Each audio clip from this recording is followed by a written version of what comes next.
Hi, welcome to Cook School. My name is Chef Nicole and today I'll be teaching you how to cook pasta. So all you need is a pot of boiling water and a packet of pasta. You want to make sure that the water is at a rolling boil so that your pasta doesn't stick together. So today I'll be using penne. I'm just going to use half the packet. Increase the heat. Make sure that you add enough salt to the water so that the flavor of the salt goes into the pasta. So the water has to taste as salty as the sea. Add in your pasta and give it a stir.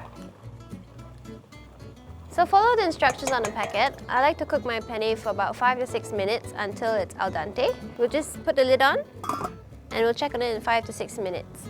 Some chefs like to use oil when they cook pasta, but I don't because I find that the oil actually stops the salt from going into the pasta. So as long as the water is at a rolling boil and you give it a stir once in a while, you don't have to worry that the pasta sticks together. Okay, so it's been about 6 minutes. Let's check if the pasta is done. Move the lid. Just give it a stir. Okay. Just check. It's a bit hot. Don't do this at home. Good.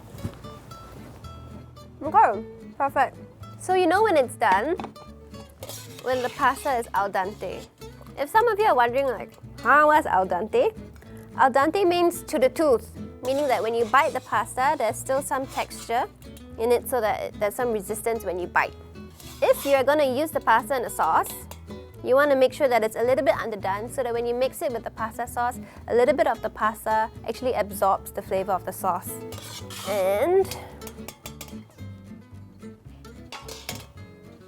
there you have it, perfectly cooked pasta under 10 minutes.